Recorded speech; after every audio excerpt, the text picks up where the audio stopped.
doesn't directly affect us, but I totally disagree with that notion. I feel other people personally. I hurt when others hurt. Equality means that when someone, even if they are on the other side of the world, is abused, it is as if I'm abused as well.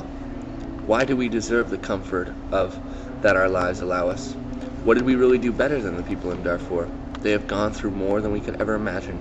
Can you imagine putting your 5-year-old son or 7-year-old daughter to bed at night, knowing that neither of them have eaten in 2 days and possibly won't eat for a week, but then understanding as they close their eyes that at any time militia will storm into your house, kidnap your son, and force him to kill countless others, kidnap your daughter and force her to do unspeakable sex acts, and then kill your loved one in front of your face.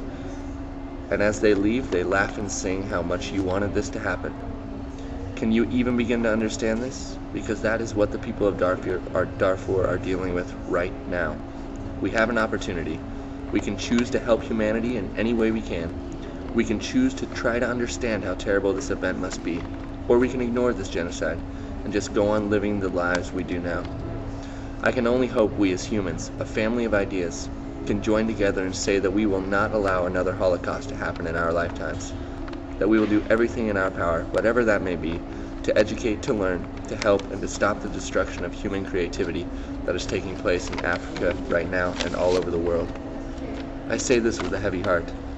I am asking the people here right now, the people who wanted to know what this tragedy was about, that you do not forget this genocide.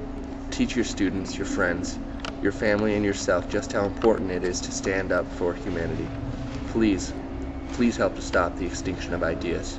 Because if we don't, how can we ever ask anybody else to do what we could not, or would not do?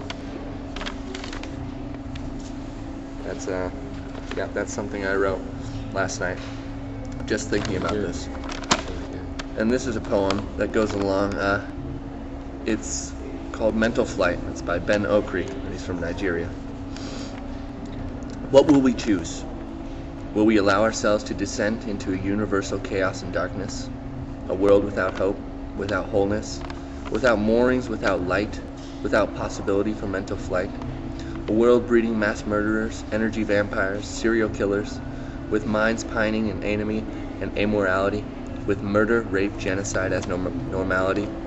Or will we allow ourselves merely to drift into an era of more of the same, an era drained of significance, without shame, without wonder or excitement, just the same low-grade entertainment, an era boring and predictable, flat, stale, weary, and unprofitable, in which we drift along, too bored, too passive to care about what strange realities rear their heads in our days and nights, till we awake too late to the death of our rights, too late to do anything, too late for thinking about what we have allowed to take over our lives while we cruised along in casual flight, mildly indifferent to storm or sunlight. Or might we choose to make this time a waking up event, a moment of world empowerment, to pledge in private to be more aware, more playful, more tolerant, and more fair, more responsible, more wild, more loving, awake to our unsuspected powers, more amazing. We rise or we fall by the choice we make. It all depends on on the road we take.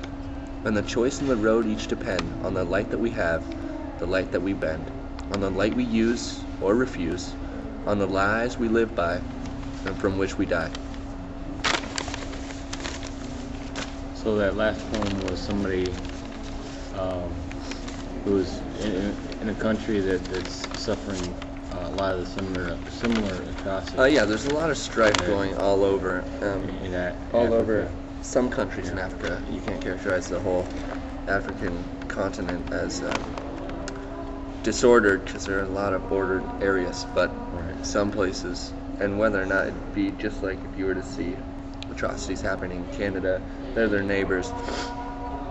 And he's just talking about human beings in general. Right.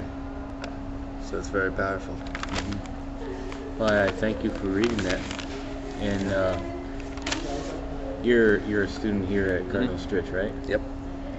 Tell the YouTubers what they could do to say to some people that are actually going to college, how they can start a program like this. Well, I mean, first off, try to understand what's going on in these countries. That's first.